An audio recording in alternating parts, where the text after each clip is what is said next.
pessoal, seja muito bem-vindo pro Heavy Meta número 51, o primeiro Heavy Meta dessa segunda temporada. E hoje aqui, um monstro da produção de conteúdo Pauper Nacional, o senhor Eli Matheus. Que isso, eu que agradeço o convite. Tamo aí pra falar um pouquinho mais de Pauper. Cara, esse encontro é quase como quando o MRG e o Nerdcast gravaram juntos pela primeira vez, cara. Sensacional. Me sinto honrado de estar aqui pela primeira vez, tô feliz. Cara, antes da gente começar, tem uns recadinhos rápidos, eu vou falar bem rápido porque tem muita coisa que eu quero falar contigo. Então, o Heavy Meta tem em todas as mídias sociais, a gente tá Twitch, Facebook, Instagram, o Twitter é o meu pessoal, mas eu só falo de cartinha, então eu recomendo que você siga, tá tudo na descrição. Os links do Eli também vão estar na descrição. E basicamente é isso, e-mail heavymetapauper@gmail.com. Vamos fazer umas propostas comerciais aí, tô à disposição. E é isso. Senhor Eli, conta pra gente, cara, como é que você começou a jogar Magic, quantos anos você tem? Fala aí, Eli por Eli. Cara, eu tenho 34 anos, vou fazer 35 agora essa semana. Eu moro em São José dos Campos, no estado de São Paulo. Eu comecei a jogar Magic oficialmente em 1998, lá na quarta edição, né? Conheci Espectro Hipnótico, Dragão de Shiva, Sede de Sangue, as coisinhas bem old school mesmo. Carta emprestada, né? Jogando na calçada, no asfalto mesmo. E eu não tinha cartas ainda, né? Era um amigo que tinha e tal, a gente jogava com os decks dele, era um Mono Black e um Mono Red. Mas alguns meses depois eu comprei as primeiras cartas e entre indas e vindas, até 2006 eu fiquei nessa, eu parei e voltei oficialmente em 2012, mas ainda tô jogando mesa de cozinha, né, nenhum formato específico. E em 2015 eu ingressei no Pauper, conheci o Pauper e foi o primeiro formato que eu joguei. E dali pra frente eu não parei mais Magic. Eu prometi pra mim mesmo que eu não ia parar mais de jogar Magic porque não tinha com quem jogar. E dali pra frente eu fui explorando loja, vendo vídeo, produção de conteúdo. E tamo aí, né? Conta pra mim como foi que você começou a produção de conteúdo, porque essa é uma história que eu de fato não sei. Desde que eu existi, já existia o Eli Matheus no Pauper-View junto com a Ari. Eu não sei como é que foi esse começo. Cara, foi em 2017. A gente começou a ver uma pequena cena do Pauper, né? Ter mais informações na internet e tal. Mas a gente tinha muita dificuldade, porque assim, na época, basicamente, a gente tinha o André Manente fazendo produção de conteúdo. E eu acho que o Guma tava começando, ou coisa do tipo. E a gente sentiu necessidade de uma produção de conteúdo voltada para quem quisesse jogar campeonatos. Na época, o campeonato era loja, né? Não tinha grandes campeonatos aí do Pauper. Então, eu com o Ari, que o Ari também é daqui de São José, a gente jogava já na loja e tal, falou, mano, vamos fazer alguma coisa disso aqui, né, desse formato, tá legal, vamos tentar fazer artigo, alguma coisa. Aí o Ari falou, não, vamos fazer vídeo e tal.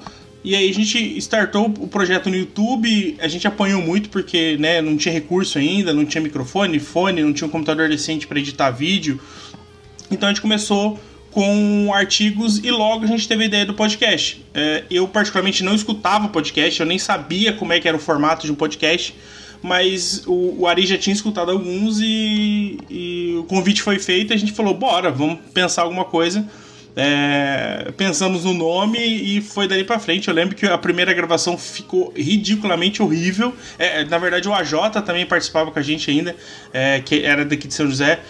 Acho que ele participou uns 3 episódios só, depois ele mudou pra Campos do Jordão, acabou não seguindo com a gente aqui. Ajudou bastante em desenvolvimento de imagens e tal, porque a gente também manjava zero disso. E eu lembro que a primeira gravação, se eu não me engano, eu fiz pelo celular. Eu tava com fone de ouvido, gravando pelo microfone do fone no celular, sabe? Uma bagunça. No Wi-Fi, né? Porque tava no celular, a conexão ficava oscilando, ficou picotando, ficou horrível o primeiro. Mas, assim, eu lembro que do primeiro pro quarto episódio a gente tinha dado um salto enorme de qualidade, sabe? Tipo, porque a gente já conhecia o formato, a gente conhecia as cartas. Então, tipo assim, foi só a gente se adaptar a como fazer a produção de conteúdo, né? E ali começou o Pauper-View, dali, né? Cresceu bastante até que a gente acabou, né, indo para caminhos separados aí. O Ari criou o projeto dele e eu caí de paraquedas no Hack dos Cash, porque eu fui convidado para fazer um episódio com o MP, né, para falar do Pauper-View. E no programa seguinte o Felipe não pôde, ele perguntou se eu podia fazer, depois de novo, e eu brinquei MP que eu nunca recebi o convite formal de entrar no Hack dos Cast, porque eu fui ficando e tô lá há 1 ano e meio já, né? Então foi assim que começou a minha vida de produção de conteúdo. Caramba, quer dizer que nunca rolou essa CLT no Hack dos Cast? Denúncia ao vivo. Eu falei 1 ano e meio, na verdade são 2 anos e meio, na verdade. Caramba, advogado trabalhista se coçando aí de férias atrasada. O MP recebeu um processo enorme aí. Joga nas costas do Teobaldo, nosso mascote. É isso aí. Pois é, cara, quando eu comecei a ouvir, eu sempre ouvi muito podcast. Teve uma discussão um dia em um dos grupos, acho que foi no grupo do MBC, que me perguntaram por que eu não fazia um podcast, tipo, em vídeo, saca? Tipo, Flow. Primeiro porque, cara, não tem dinheiro, né? Pra ter essas câmeras todas, os microfones de R$4.000 e tal. Mas aí eu contei uma história que eu trabalhei... Eu tive um emprego meio estranho, cara. Eu trabalhei num arquivo. Eu trabalhei numa empresa que tratava de arquivos e bibliotecas. E durante, tipo, um bom tempo... Eu trabalhei no arquivo dessa empresa, que era uma caixa de aposentadoria para funcionários de um banco. Então eu passava, tipo, o dia inteiro enfiado em um bando de papel velho, sozinho, catalogando coisas, escrevendo em planilha, colando adesivo em caixa. E eu passava esse dia inteiro, dias e dias e dias ouvindo podcast. Então, eu não... Mesmo eu não tenho ambição de fazer esse conteúdo, tipo...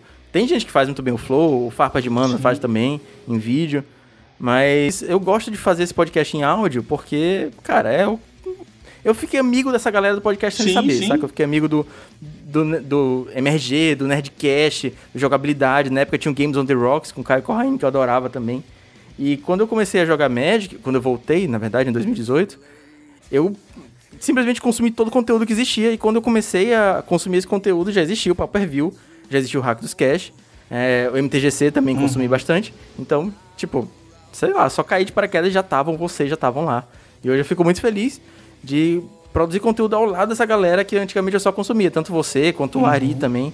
Eu não canso de ressaltar a importância que vocês tiveram para o nascimento do Heavy Metal. Então, pô, sensacional. Eu fico feliz. A gente teve a oportunidade, né, de conversar sobre várias pessoas que hoje produzem conteúdo, ou que entraram no formato, ou que voltaram pro Magic, às vezes... pelo conteúdo que a gente faz, sabe? Pelo carinho que a gente transmite. Porque às vezes a pessoa... Eu não canso de falar isso. Às vezes a pessoa que tá ouvindo ouve, né? Consome o nosso conteúdo, mas acaba não conhecendo, né? O trabalho que dá. Nossa preocupação de ver pautas, nossa preocupação de procurar trazer sempre um produto de qualidade, entregar algo de qualidade, sabe? De tipo... Às vezes eu vejo vídeos sobre produção de podcast para ver como melhorar a fala, para melhorar o que eu falo, sabe? É uma preocupação constante, né? Então, assim, é muito gratificante ver quando as pessoas passam esse feedback, sabe? Que consumiram o conteúdo e que gostaram e que fez uma certa diferença na vida delas, né? Como essa galera que a gente... Da mesma forma que você conheceu a gente, nós conhecemos você e milhões de pessoas, e milhares de pessoas que hoje fazem parte dessa comunidade tão grande já, que é do Pauper, né? Que ela cresceu tanto que ela já tá tendo que se dividir, porque não dá conta de a gente conseguir administrar tantas pessoas em tantos grupos, né?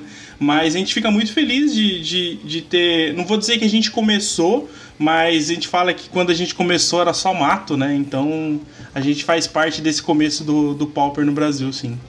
É isso, então. Acho que a gente conversou bastante aqui no comecinho, já se apresentou bem. Vamos lá falar um pouquinho de meta.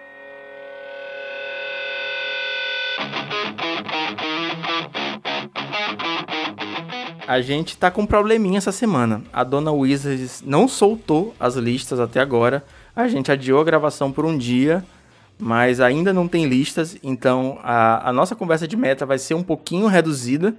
A gente não vai ter 2 podcasts essa semana, a gente vai ter um podcast um pouquinho maior, visto que não vamos ter o bloco de listas, né? Mas complicado, né? Ficou mais preocupada em soltar um banzinho do que em fazer o trabalho de soltar. O que eu falei, né? Ela não tá preocupada só em não ajudar e de vez em quando ela quer atrapalhar também, né? É isso aí. Mas a gente teve os Pauper Challenges, eles aconteceram. Eu vou fazer uma leitura rápida do top 8 aqui do sábado. O top 8 do sábado, quem ganhou foi o Modern Monkey, um jogador italiano jogando de Tron.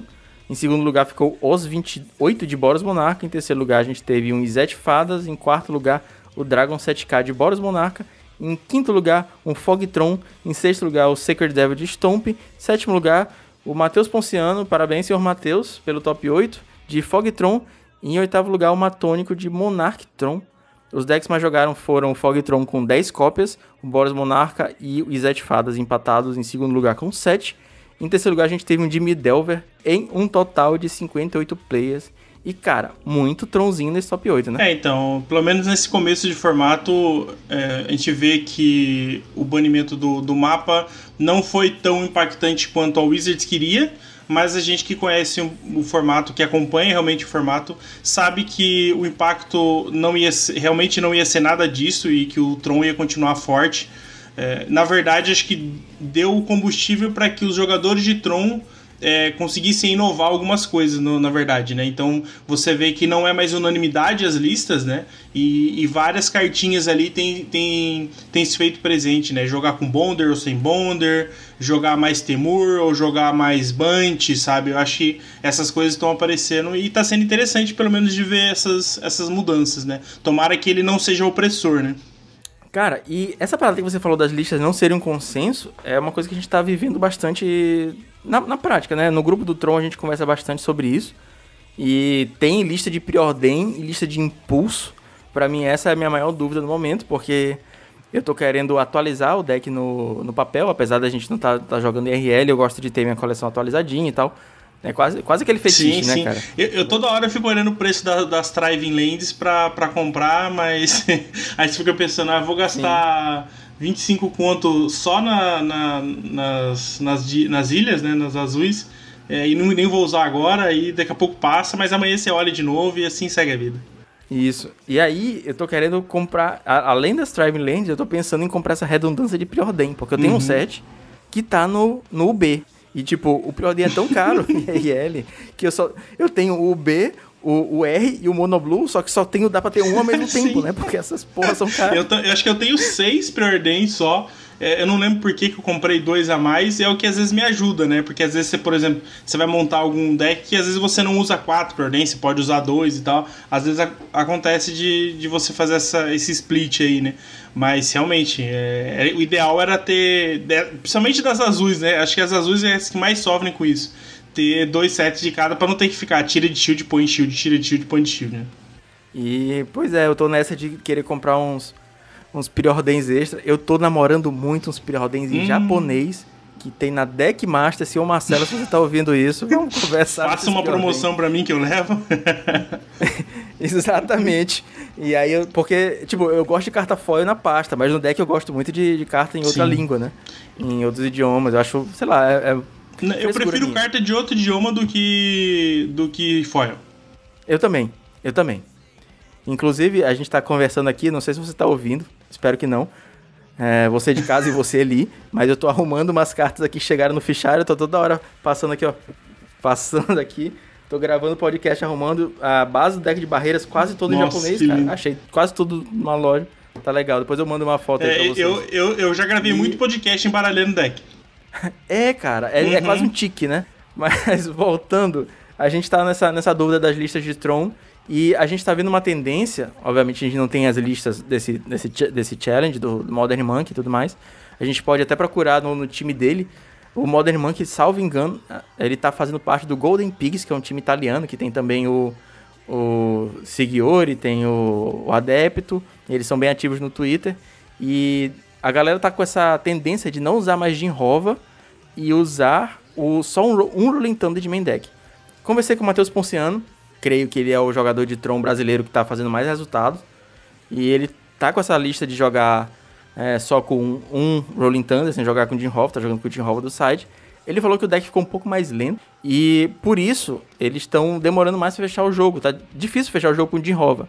Então eles vão segurando bastante jogo, ganhando bastante vida com o Weather the Storm. E aí dá um Rolling Thunder, barreirazinha, um efemerado na barreira, pega de novo, outro Rolling Thunder. Então ele tá fechando o jogo mais ou menos assim.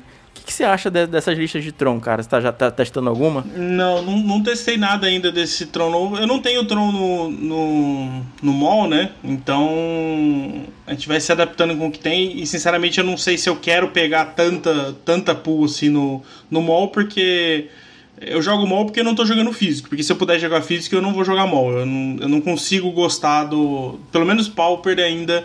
Eu acho que pra mim é físico, então vai ser difícil essa mudança se ela for necessária um dia. Mas entre Preordain e Impulse, eu prefiro ainda o Impulse, sabe? Até porque o Tron vai ter muita land que entra tapada, as coloridas principalmente.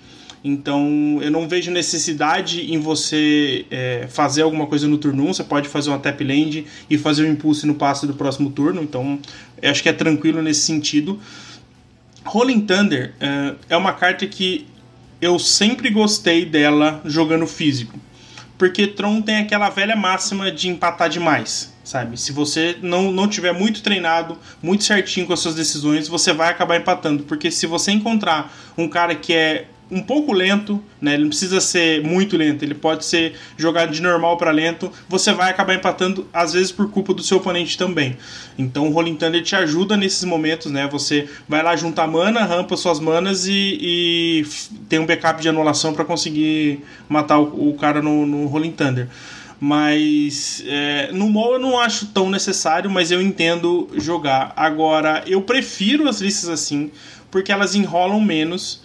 Mas é o que você falou, né? Às vezes você precisa buscar demais essa carta e tem que ficar nesses loops, ou com Weather the Storm, ou só ficando pular fausa de combate, ou ficar dando um bounce com alguma coisa.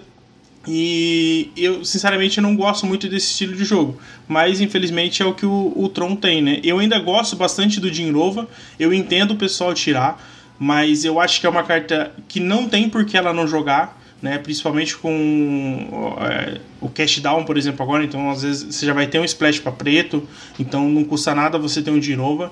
E assim, o Jinrova às vezes leva o jogo sozinho, cara. Com 1 ou 2 cópias de Jinrova, você dá bounce 2, 3 permanentes, sai batendo, ela como o Drifter, você ganha o jogo assim, sabe? Então eu sinceramente ainda não consigo abrir mão do Jinrova, mas é o que eu já tava falando, né? O fato de não estar no mall e às vezes não conseguir jogar tanto com o deck, pode ser que eu esteja tendo uma visão equivocada, né? Mas eu ainda prefiro o Tron dessa forma.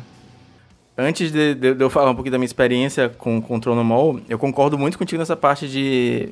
Eu sinto que o mall sozinho não tá suprindo a minha necessidade de Magic. Não sei se você entende, assim, parece que falta. Sim, eu tenho jogado alguns campeonatos aí, esses noturnos, né? Os de graça e tal... Mas não parece que não é a mesma coisa, sabe?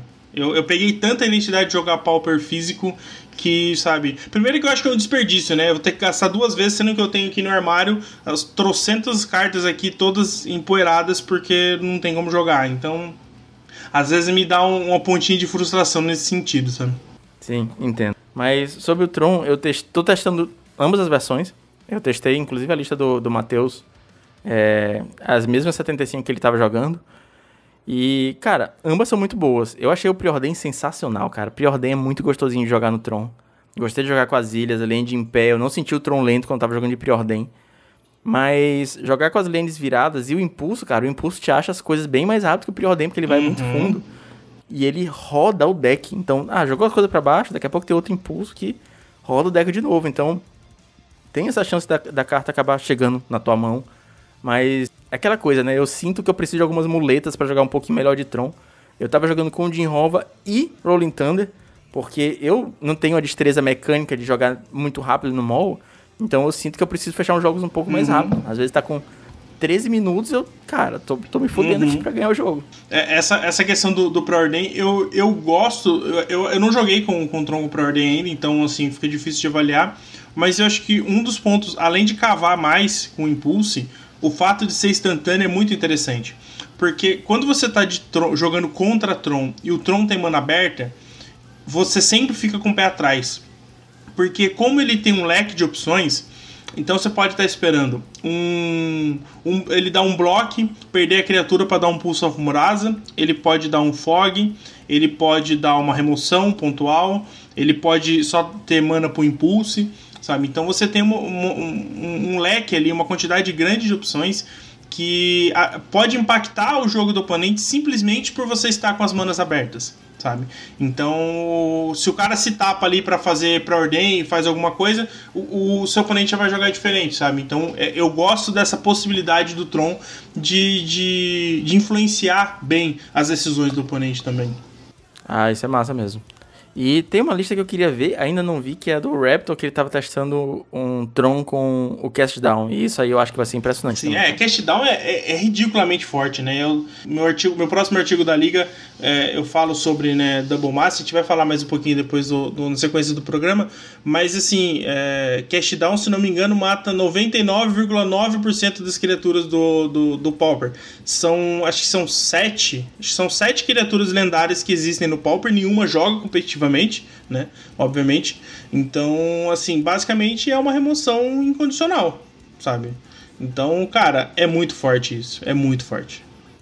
Continuando falando sobre um pouquinho rápido do top 8, além dos Trons, a gente tá vendo o Boros Monarca jogar bastante, né?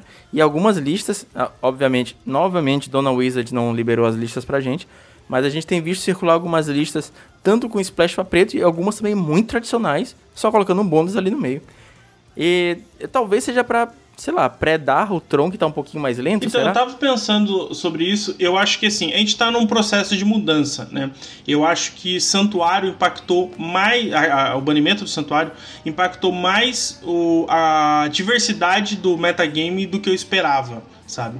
Eu acho que o Boros Monarca tá subindo hoje pelo impacto dessa mudança, sabe? Eu acho que quando você tirou os decks de Santuário, eu pensei assim, bom, o Tron vai subir muito e vai dominar o formato. Mas acontece que, tirando o Santuário, vários outros decks subiram.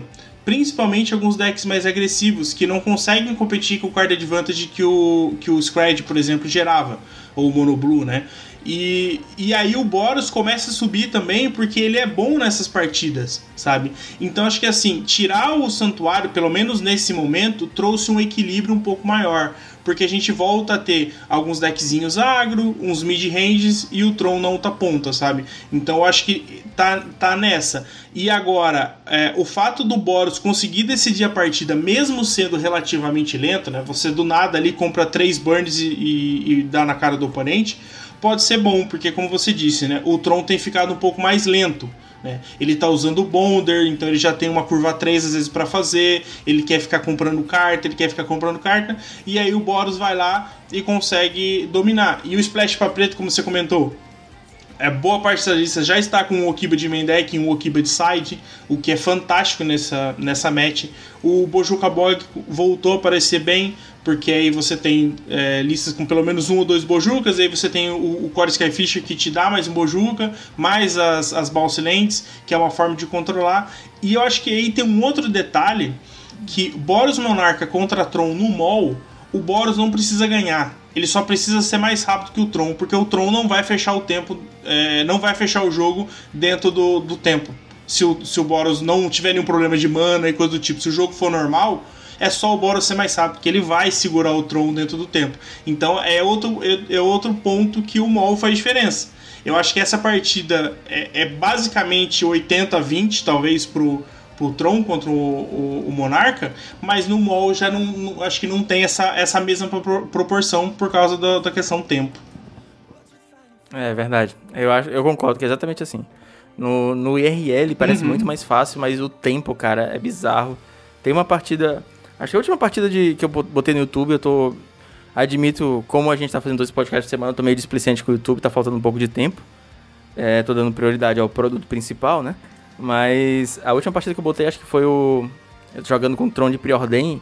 Era tipo, o jogo travado, mas eu preocupadíssimo com 16 minutos. 16 minutos, eu preciso fechar o jogo. Falando várias vezes sobre isso, porque é complicado mesmo, cara. A questão de tempo é um outro fator. Você tem que entender o meta, você tem que entender o deck, você tem que saber jogar com o deck, você tem que administrar o tempo. Outra pessoa. Sim, eu acho que o fator tempo no MOL faz com que o Pauper tenha 2 formatos diferentes. Eu acho que impacta demais essa questão do tempo no MOL. Inclusive eu joguei o campeonato da segunda-feira da Geek Pitch, eu ganhei uma partida no tempo e eu perdi uma partida no tempo, sabe? Mas os 2 casos por falta de administração, porque na que eu perdi no tempo eu teria chance de ganhar, não era certeza, mas eu teria chance. E o meu oponente acabou vacilando, tomou algumas decisões ruins, ficou muito atrás do relógio e acabou perdendo, sabe? E ele ganharia na board. Então, assim, eu acho que a gente precisa saber jogar com isso, mas eu acho que ainda a escolha de decks e de listas são muito afetadas pela questão do tempo.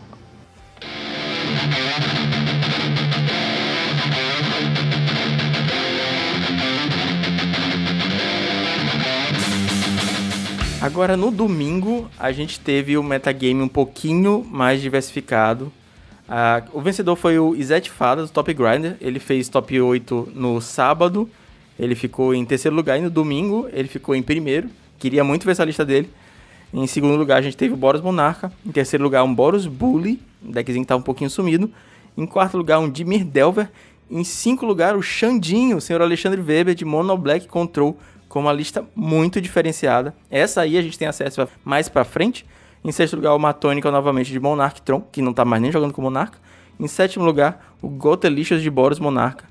Os decks mais jogados foram o Affinity, com 9 cópias, o Auras Hexproof, com 7 cópias, e empatado em terceiro lugar, a gente tem o Mono Black Control, o Fog Tron e o Burn, com 6 cópias, em um total de 70 jogadores. E aí, cara? Cadê o Tron? Então, o metagame do domingo mostra o que a gente comentou sobre essa mudança da saída do santuário. Porque quais foram os decks mais jogados? Affinity e Auras, que são 2 decks que estão para predar Tron. O Tron vacilou, esses 2 decks combam em cima, sabe? Então, isso mostra o que mudou. E aí, por exemplo, o Boros Monarca, ele não tem excelentes partidas contra Hexproof e contra Affinity, mas é que se ele consegue roubar um G1, ele tem um sidezinho que pode ser útil, então ele consegue dar uma segurada, talvez perder o G2, ganhar o G3. Então, assim, ele tem um match mais equilibrado. Agora, Tron contra Affinity Hexproof, normalmente esses 2 decks levam do Tron, sabe? Então, eu acho que essa mexida que é benéfica pro formato, né? Já no domingo a gente consegue ver esses números aí. É verdade, cara. E a gente vai comentar um pouco mais na frente das cartas de Double Masters. E eu tô sentindo que o Affinity, apesar de ter voltado bastante, ele tá num momento meio delicado, cara. Vou comentar mais na frente sobre isso, vou só deixar o gostinho aqui. E no artigo que o Álvaro fez sobre o Tron, ele comentou sobre essa tendência que tá surgindo do Monarch Tron, que é aquele Tron com branco, tá jogando até com círculo risco, do Matônico. Ele é o principal player desse deck. Tem essa tendência desse deck que tá fazendo muito resultado. É um arquétipo que tá com uma winning rate absurda. Assim, o Matônico tá com uma winning rate absurda. Praticamente ele tá jogando com esse deck. E, cara, ele é bem diferenciado. Tocha de Karvek. Tá jogando com o, salvo engano, o Skyfisher. E Círculo Risco também pra prevenir. É um Tron que enrola pouco, bate um pouquinho e fecha na tocha. Eu acho interessante. E eu tô surpreso que esse Tron ainda não esteja aparecendo tanto quanto os outros, cara. Eu tô surpreso que mais players não estejam explorando essa estratégia. Eu acho que aí a gente tem um fato específico, que é o caso do Matônico. O Matônico é aquele cara, pra quem ainda não conhece ele adora esses decks diferentes, né? Ele é um ótimo deck builder e tem deck que só funciona na mão dele. Então, assim, o Tron Monarca, eu acho que é aquele deck que a player skill faz muita diferença, sabe? O cara saber pilotar e também no mall saber como dominar o deck na plataforma que você estiver jogando faz total diferença. Então eu não acho que seja um deck para todo mundo, apesar de ele ser interessante. Eu não sei se ele é tão bom assim, e talvez o fato do jogador saber tomar as decisões tenha feito o deck fazer mais resultado.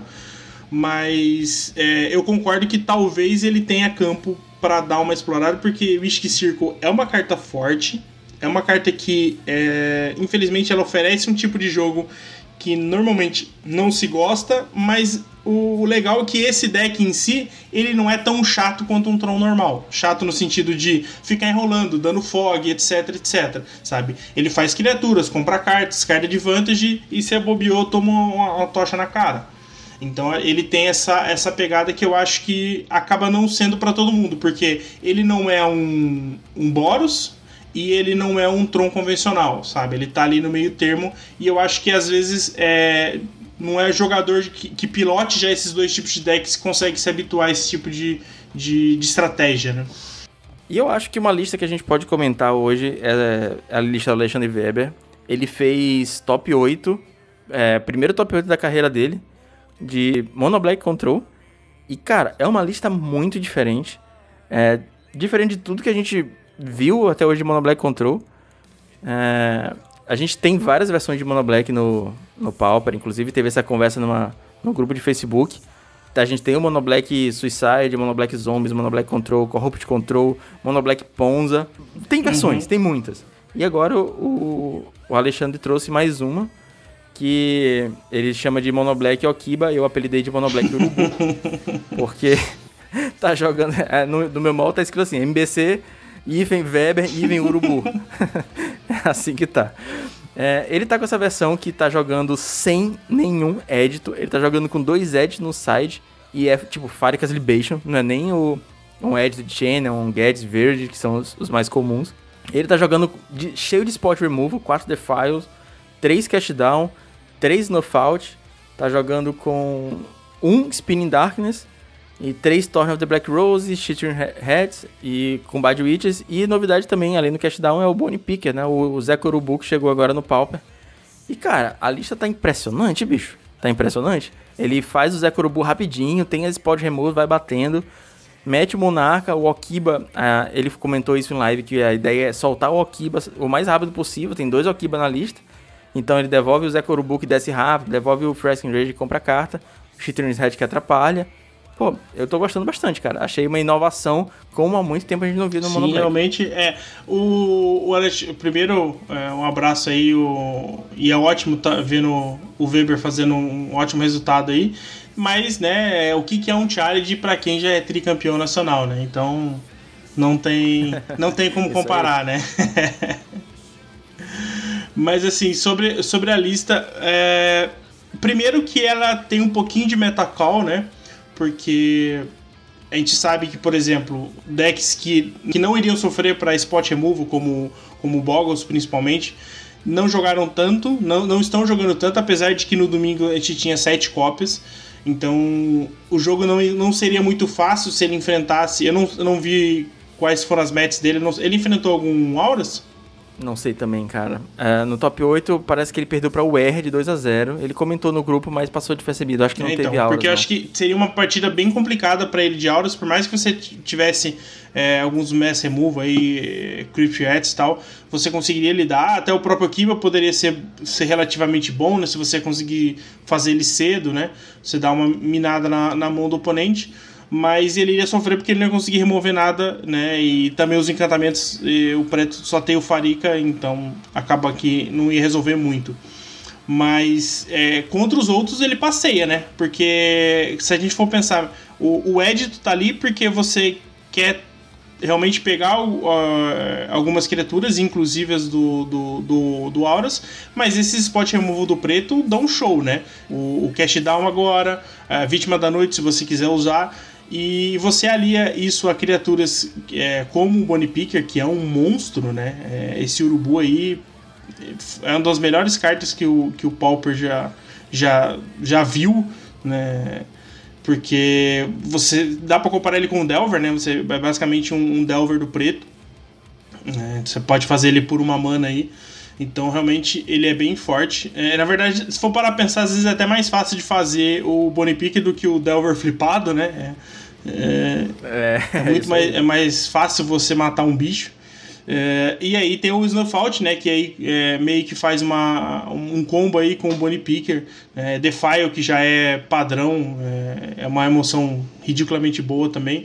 Então assim, a lista dele, ele soube ler o meta e soube colocar as cartas para jogar e montou um deck bem coerente e realmente funciona bem nesse cenário porque, por exemplo, ele consegue minar estratégias lentas, né? Porque você tem descartes, você remove as criaturas pontuais e sai batendo e põe monarca e aí você conquista realmente o campo que você precisa. Então você tem ameaças cedos, boas remoções e um late game forte. Então podemos dizer que essa lista do Weber é um monoblack mid-range. Ele já deixa de ser tanto um monoblack control, que a gente está acostumado, aquele deck para trás, remove, baixa monarca e segura o jogo na vantagem de cartas. Ele não, ele consegue virar a chavinha de agressividade para control, o que é o clássico do mid-range, né? Então eu acho que o Bonnie Picker trouxe essa característica de mid-range pro monoblack, e eu fico feliz pra caramba de ver isso,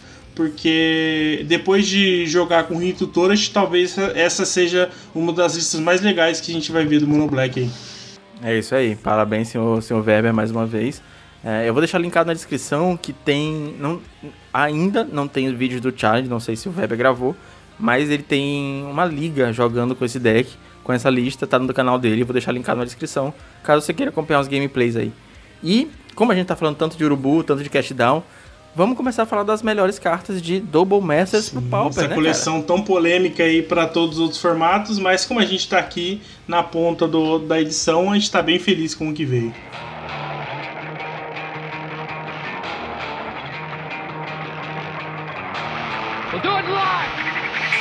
Bicho, toda edição a gente faz uma listinha das melhores cartas da edição pro formato. E com Double Master não poderia ser diferente. Existem cartas que eu vou deixar um pouquinho de fora. No caso do Obliette. Obliette é uma carta que já estava no Pauper. É um reprint incrivelmente bem-vindo. Como tantos outros. Eu estava falando com o Eli mais cedo que eu estou muito feliz que o Affinity esteja sido quase todo reprintado. Não tão feliz pessoalmente porque eu comprei quase tudo mês passado, saca? Então eu comprei Estrela por R$25. Agora ela tá 10. Chegou a baixar um preço mínimo de 6 e pouco. Mas eu fico feliz pela comunidade, porque mais pessoas vão ter acesso ao deck. Mas como toda edição Masters, como foi Modern Horizons, que, enfim, é uma edição Masters, como foi a Ultimate Masters, a gente tem os downshifts. E esses downshifts mudam muito o formato. E aí, convidei ele hoje pra gente conversar um pouquinho sobre quais são as cartas preferidas deles da edição. A gente pode começar de baixo pra cima, da quinta? Pode ser. Eu acho que uma das menos boas, né, que a gente pode considerar, para mim é o Troca de Berço, que é a remoção que exila do branco. Por mais que ela deixe uma criatura, né, pro oponente, e eu vi várias vezes algumas pessoas comparando, você já tem Journey no branco, ou por exemplo, você já tem o Make, que faz basicamente a mesma coisa e não põe o token e tal. Eu acho que uma parte importante é que ela é instantânea. A segunda parte que ela só tem custo de uma mana colorida, né? Então ela é 2 genéricas e uma branca, o que é muito relevante. E eu acho que o fato de você ter uma opção tão boa quanto Journey possibilita o surgimento ou a melhora de outros decks, tipo um UW da vida, por exemplo, sabe? Por mais que seja interessante você ter um Seeker na mesa e conseguir fazer um Journey, às vezes ter um Seeker para poder dar um block e dar um troca de berço numa outra criatura e assim remover duas com uma só, é muito mais interessante, sabe? Então, instantâneas são bem melhores do que encantamentos. E, além do que, encantamento vai ficar em campo, pode ser removido e o oponente voltar até a criatura, né? Então, eu acho que Troca de Berço é uma carta que merece uma atençãozinha aí. Eu achei essa carta bem legal também, quando eu tava fazendo minha lista. Cheguei a dar uma olhada nela. Eu acho a arte dela muito engraçada. Inclusive, tem um token, que é como se o cara que foi trocado no berço tivesse... já adulto, é bem divertida. Mas não coloquei na minha lista. Em quinto lugar, eu coloquei as manoplas de couro de Goblin, Golem Skin Gauntless. É um artefato custo 1, que você equipa custo 2. E a criatura equipada ganha mais 1/0 pra cada equipamento anexado a ela. É uma carta que eu não vejo um espaço pra ela agora, mas eu vejo um potencial que sair alguma coisinha, se a Wizard vacilar, olhar pro lado, o estagiário der um downshift, alguma coisinha um pouquinho mais interessante, vira uma máquina, cara. Tipo, um deck de equipamentos, alguma coisa assim pode surgir, uma criatura que ganhe mais X pra cada equipamento. Eu acho interessante deixar ela ali, guardadinha. Tá custando 25 centavos, provavelmente vou pegar e deixar na caixa. Um dia vai que... Um dia ela estoura e joga uma coisa, né? Bom, agora já começa a ficar mais fácil a gente escolher aí. Pra mim, o quarto lugar fica o Mir de busca, né? O Mirzinho que faz o combo aí atual, que busca outra... retorna outro, né? Do Grave. Eu acho que ele possibilita algo que a gente não tem tanto no Pauper, né? Claro que a gente obviamente vai se comparar com o KCI do Modern e tal, mas você não tem os mesmos recursos que o Modern tem. Mas eu acho que é esse tipo de deck o Pauper precisa ter, sabe? A gente tem vários combinhos aí que...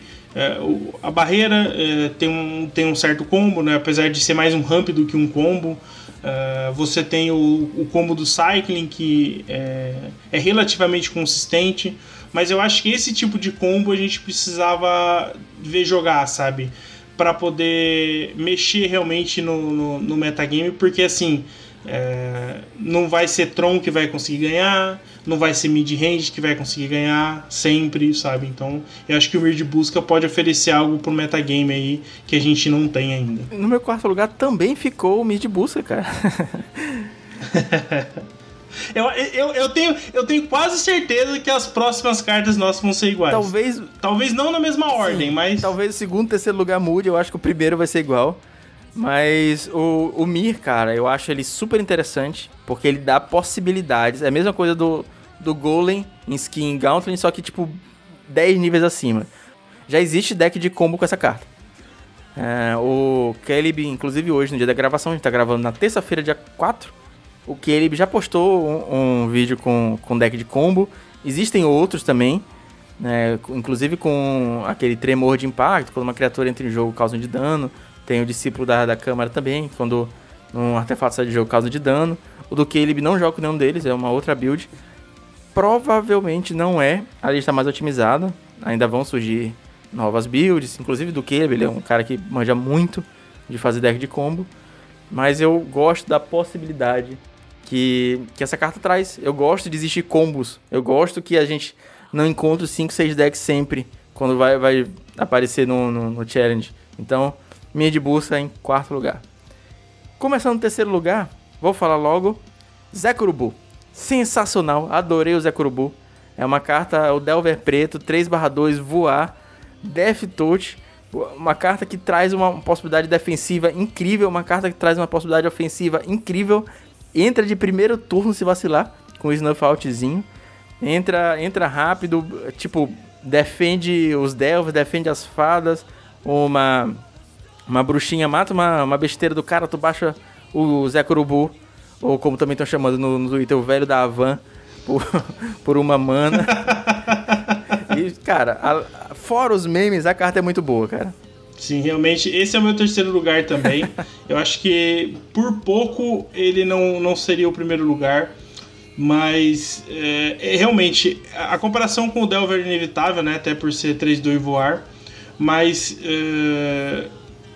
o problema, não vou dizer que é o problema, mas o fato dela não ter proteção nenhuma, né, só a evasão, faz dela simplesmente removível, porque ela é /2, etc. É a mesma coisa do Delver, né? Ela tem uma fragilidade, ela é muito boa atacando, mas ela é relativamente frágil, né? Então não dá pra dizer que ela é imbatível, mas considerando o que a gente tem hoje no Pauper, eu chutaria que ela tá no top 5 de criaturas que a gente tem no formato. Verdade, cara. Eu acho que essa carta ainda vai ver muito jogo. Eu acho que ela vai ver jogo em vários decks. Eu tô, inclusive, pensando em pegar 8 só pela segurança, porque tá baratinho agora, né? E eu já tenho meus 4 aqui de Amonkhet, que eu jogava T2 na época, e os meus 4 tá guardadinho aqui. Sensacional. Eu não jogava T2 nessa época, eu tava voltando nessa época pra jogar Pauper e jogava um arenazinho. Mas essa carta vai jogar no Mono Black. Essa lista do Alexandre, eu creio que vai ser uma vertente de Mono Black que vai perdurar. Eu acho que essa carta tem espaço em versões de UB. Eu acho que essa carta tem espaço em versões de BG Aristocratas. Eu acho que vai ver muito jogo essa carta, cara. Ela é muito boa.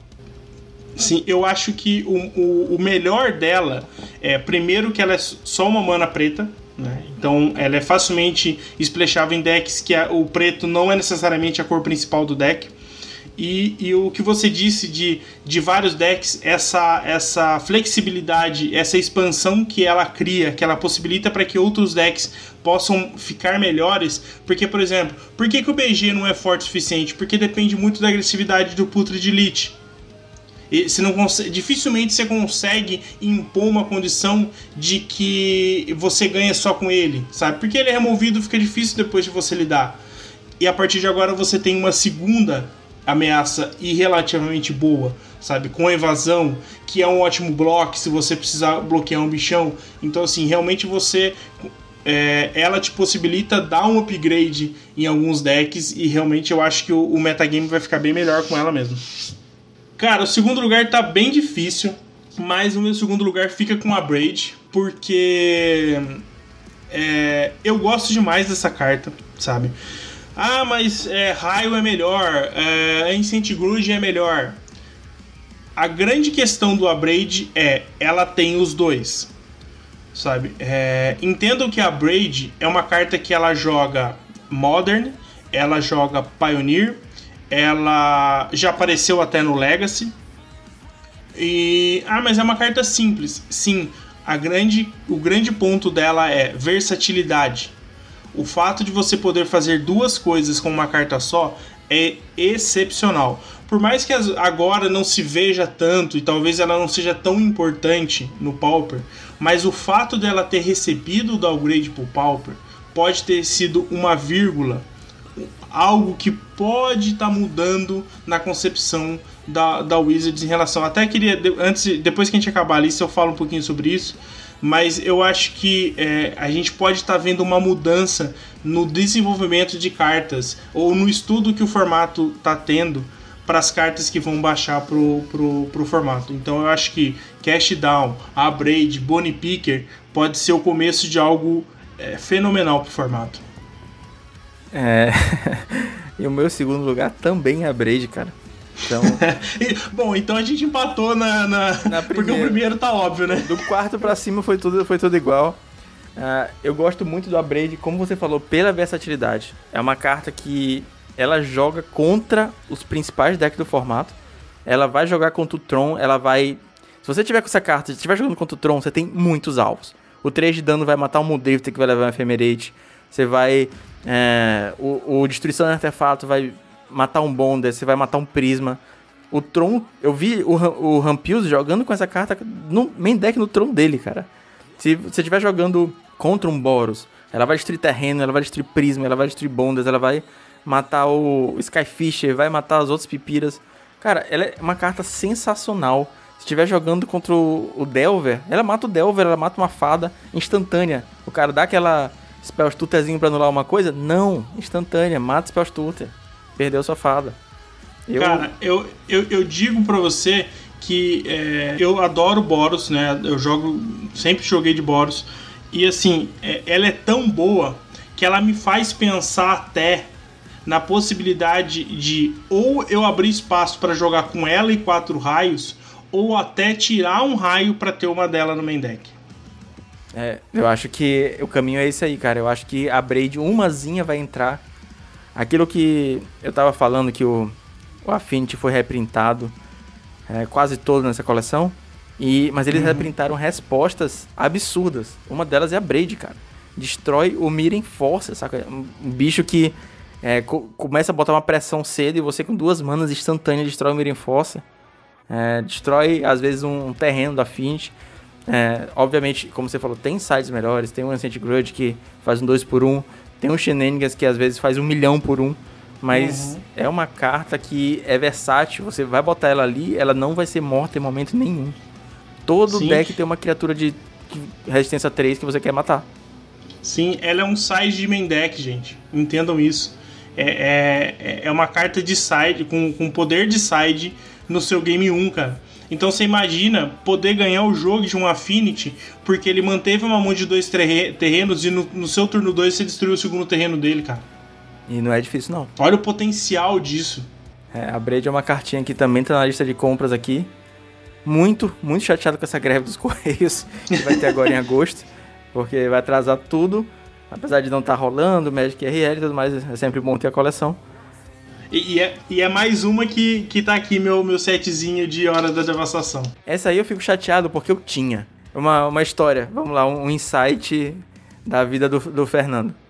Eu joguei Magic durante muitos anos na minha adolescência, nunca tinha aberto uma caixa de booster, porque eu era um adolescente e não tinha grana. Eu joguei um pouquinho depois de adulto, não abri caixa de booster também, e agora depois de full adulto, né?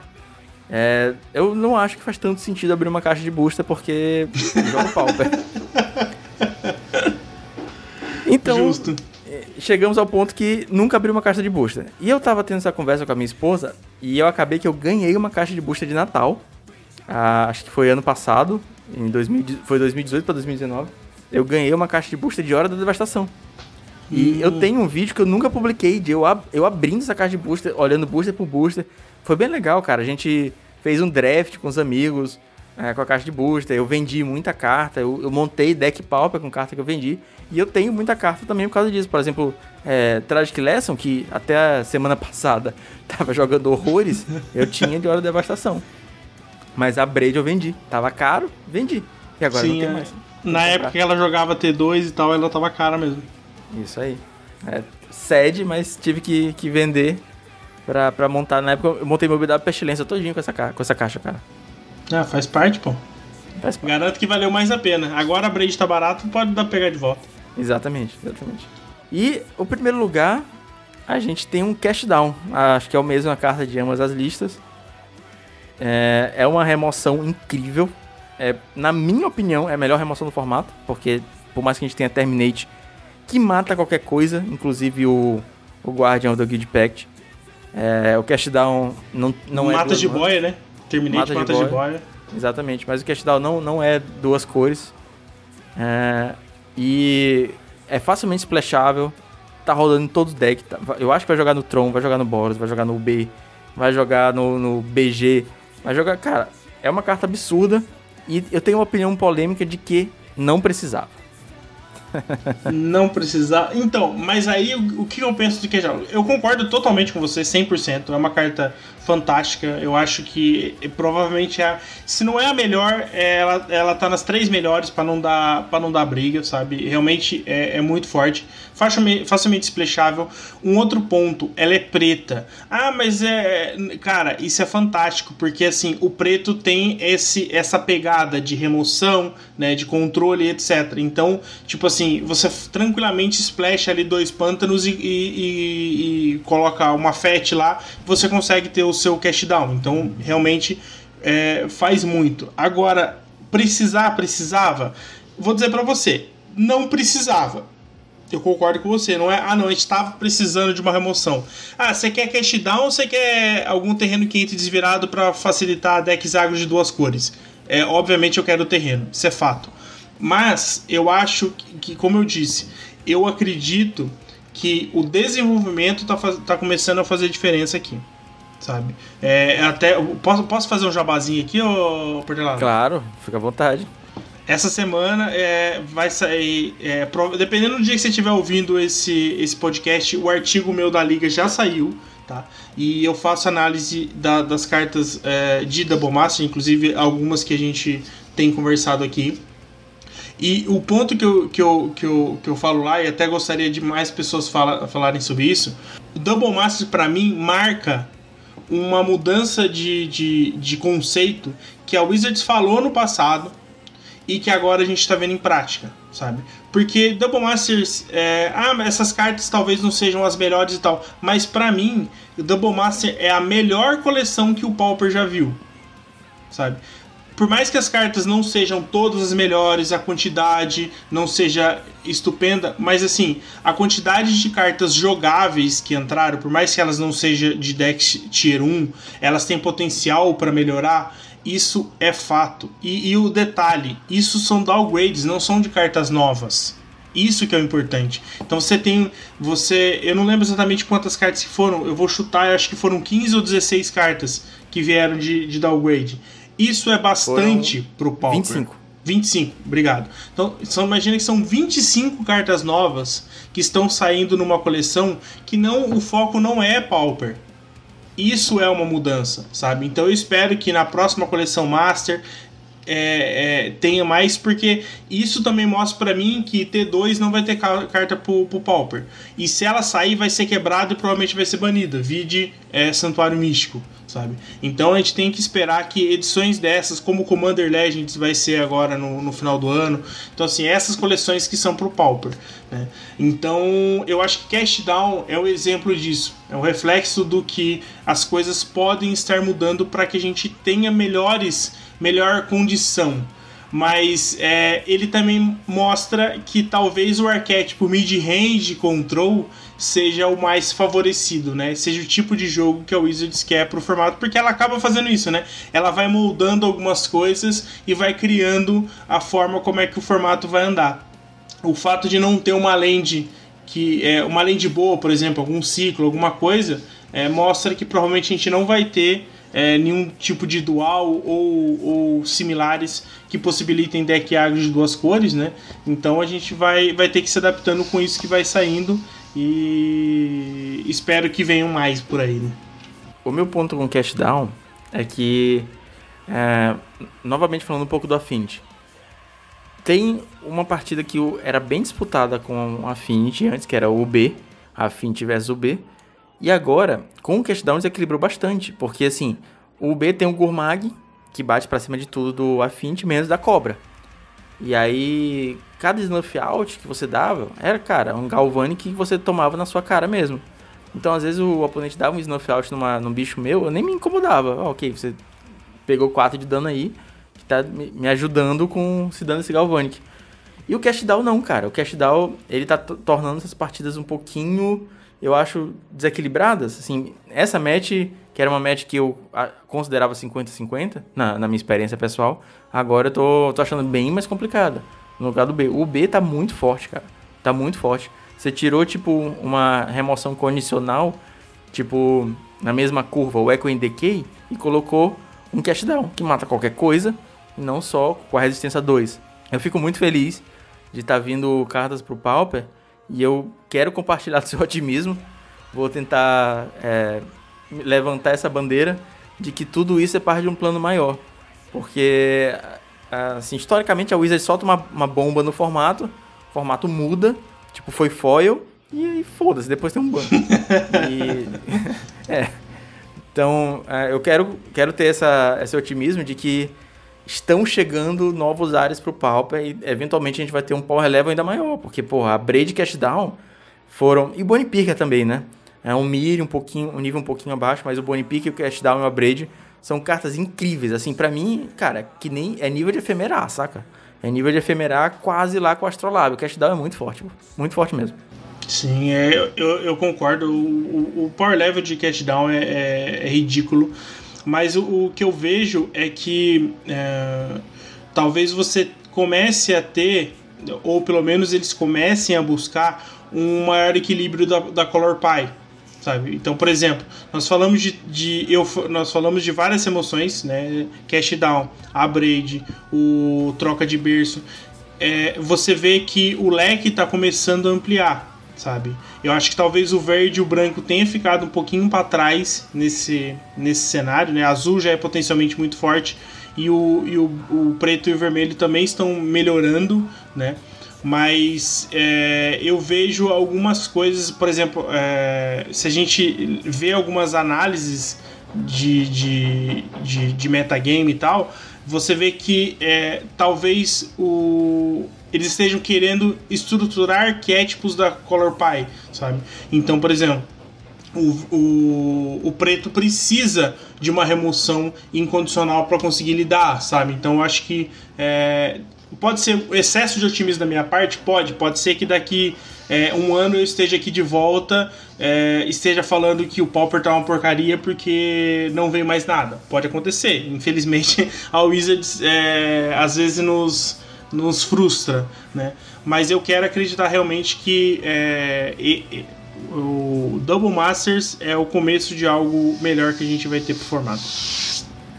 Eu fiz uma postagem no Instagram comentando um pouquinho sobre essa questão do Power Level, né, do Power Creep que tem no Magic como um todo. Eu cresci, cara, jogando assim, como você, lá nas antigas com Terror. Você deve se lembrar de Terror. Sim, sim. E aí, Terror não destruía... destruía só criatura que não fosse preta ou artefato, certo? E não pode ser regenerada. E aí depois do Terror você tem o Doomblade, que tem o drawback de... Agora você pode regenerar a criatura, mas você pode destruir criatura artefato. Então você já começa a avançar um pouquinho mais o leque de criaturas que você mata. E o Doomblade enterrou o Terror. Sim. Agora, com o Cast Down, você enterrou o Doomblade. Tipo, cara, vontade de tirar os Doomblade e jogar na caixa. Não precisa mais ficar na pasta.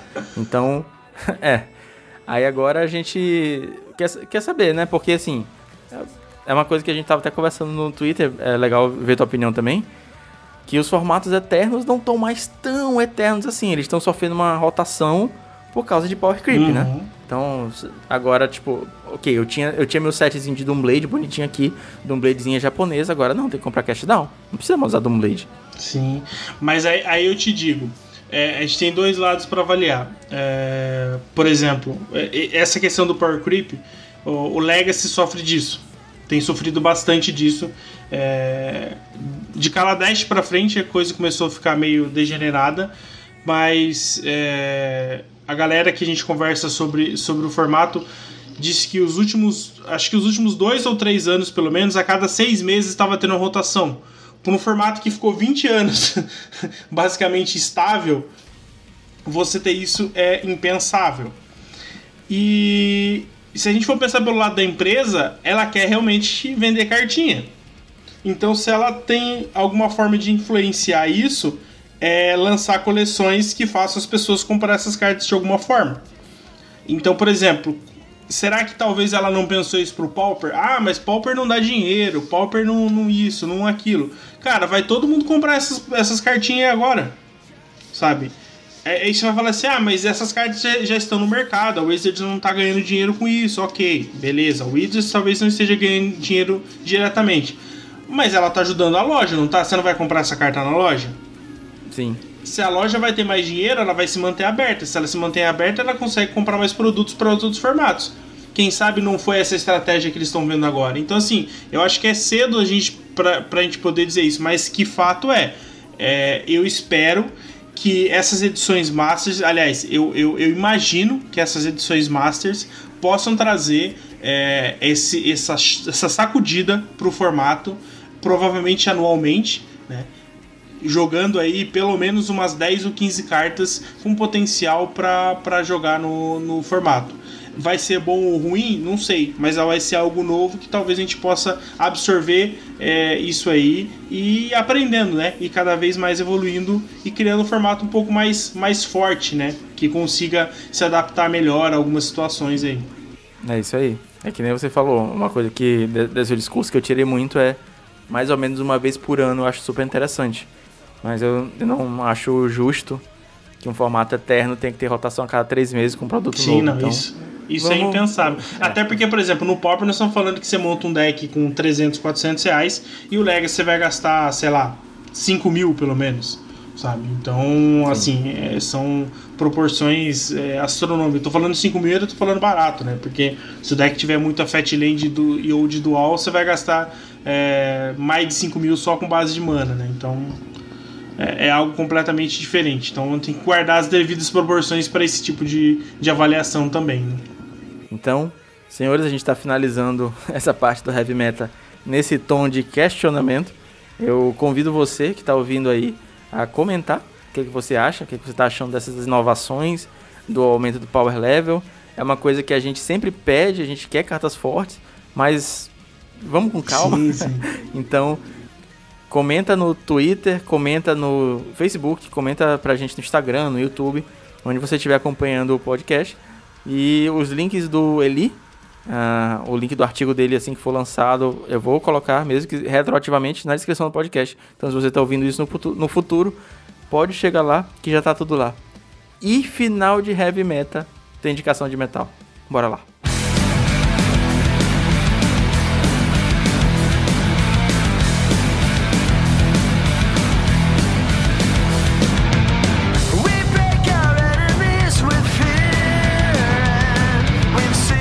Bom, então eu fui longe para buscar uma indicação para dar aqui, tá? A banda que eu vou indicar é Apocalíptica, e a música que eu vou indicar é do álbum que também chama Apocalíptica, e a música é Life Burns. Eu não sou jogador de vermelho, tá? Mas a música para mim é bem marcante, sabe? É uma época que eu ouvia, né, várias bandas ali, e Apocalíptica me chamou muita atenção. Para quem não conhece, ela mudou um pouco, mas na época eram 4 pessoas só tocando violoncelo, sabe? Então eu sempre gostei de bandas tipo Rhapsody, Nightwish, né, que tem essa pegada sinfônica, né, metal sinfônico, metal melódico, cada um chama de um jeito. Mas aí ver 4 pessoas fazendo uma música mais pesada, né, mais metal, só com violoncelo, foi algo assim fenomenal pra mim, sabe? Foi muito bom. E assim, eu cansei de ouvir esse álbum, sabe? Eu demorei anos para descobrir que depois que eles tinham outros álbuns, eles também tinham um álbum de cover do Metallica, sabe? Que também é muito bom. Mas essa música em particular me marcou bastante. No período de vida também, lá por 2006, 2007, eu tinha mudado de São José, tinha ido morar próximo a São Paulo lá, né? Então era mudança de vida, né? Mudança de casa e tal, era mudança. E essa banda e essa música me marcou bastante nesse período de vida. Apocalíptica é uma banda que eu admito que eu não conheço muito o repertório próprio deles, mas o álbum de cover do Metallica, tocado só no violoncelo, se eu tivesse ouvido em um disco, eu tinha furado, porque, bicho, ouvi muito mesmo. É sensacional, cara. Eu, nessa época que ele tá falando, a gente tem a mesma idade. O Eli vai fazer 35 agora, e eu vou fazer 34 no final do ano. A gente tem ali a idade um pouquinho próxima, então eu acho que nesse período de 2005 e 2006, a gente também tá ouvindo Apocalíptica juntos. Ele em São Paulo e eu aqui no Maranhão. E eu, nessa época, tinha... difícil até de falar isso, mas eu tinha o ímpeto da juventude. Então, cara, quando você é jovem, tudo é muito exacerbado, saca? Então, cara, as suas ideias são muito 880, é tudo muito preto no branco. E eu era muito purista com bandas, eu não gostava de cover, cara. Cara, Metallica é a minha banda preferida e eu vou ouvir o Metallica, nenhum cover do Metallica presta. Até que eu ouvi o Apocalíptica.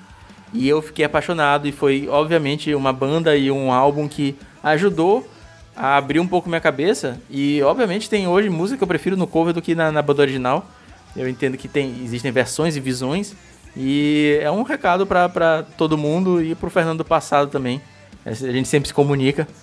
Que é uma banda muito, muito boa mesmo. Sim, eu acho que acho que a Apocalíptica, ela me marcou de uma forma porque, tipo, eu tinha passado um período muito grande sem ouvir muita música, sabe? Por outros problemas, mas assim, eu acabava não ouvindo muita música. Eu jogava muito RPG na época e tal, então assim, talvez algumas coisas ficaram de lado, né? Tipo, eu tava naquela transição de sair dos 16 anos ali e já entrando nos 20 e poucos, então eu tava meio ausente nesse cenário musical. E aí, quando eu comecei a ouvir a Apocalíptica, tipo, ele resgatou todo aquele sentimento que eu tinha por músicas desse tipo, sabe? E, cara, nunca mais abandonei. Tipo, esses álbuns mais novos, né? Eles lançaram um álbum em 2015. Eu acho que eu nem ouvi o álbum. Eu ouvi ali até o Seventh Symphony, que é de 2010. Ali ainda consegui acompanhar alguma coisa. Então, assim, ela tem uma carga emocional muito grande. e é sensacional. Para quem não teve a oportunidade de ouvir, talvez não goste tanto da música. Esses álbuns atuais eles já incluíram bateria, então talvez fique mais dentro do seu gosto, mas às vezes assista o vídeo, algum clipe deles e tal, porque os caras manjam demais, cara. Você imaginar tocar um rock em 4 de violoncelo é algo surreal mesmo. A indicação do Eli, e assim como todas as outras da história do Heavy Metal, dos nossos mais de 51 episódios, estão na playlist colaborativa do Spotify. O link fica em toda a descrição. Senhor Eli, muito obrigado pela participação, foi sensacional. Se vale de alguma coisa, esse delay todo de ter você aqui depois de 50 episódios valeu muito a pena, porque o episódio foi muito bom, cara. Eu que agradeço o convite, cara, agradeço todo mundo que vai ouvir esse episódio. Foi muito bom estar aqui, realmente vou dar um puxão de orelha, demorou demais para me convidar, tá? Mas obrigado demais de participar, gostei muito, fico muito feliz por ter participado, né, influenciado você a fazer esse projeto. Eu acho que eu me sinto realizado demais como produtor de conteúdo quando alguém fala, Celi, eu vi você lá na época do Pay-Per-View, isso me ajudou a fazer esse vídeo, a fazer... Cara, isso de coração talvez até mais importante do que qualquer produção de conteúdo que eu faça, sabe? Poder influenciar as pessoas a fazer o mesmo, a crescer, a evoluir na comunidade, né? Fazer essa comunidade crescer é algo que para mim é fantástico, cara. Então, de coração, eu agradeço muito pelo convite, por ter lembrado aí, e espero poder ter contribuído com a comunidade, né? Com os ouvintes aí do podcast do Heavy Metal. E, cara, tamo junto, sempre que precisar pode chamar. A galera que estiver aí também pode me procurar nas redes sociais, ou do Hackdos, ou na minha, Facebook, Twitter, Instagram. Para quem quiser ouvir o Hackdos Cast também, a gente está nas plataformas Spotify, qualquer agregador seu de podcast tá aí. A gente também tem os links, vão estar tudo aí, fica mais fácil. Mas de coração, agradeço a todos vocês e Portelada. Aquele abraço, tamo junto, cara. Senhores, muito obrigado pela atenção, muito obrigado por ter você aqui com a gente. É isso, valeu, falou, até semana que vem.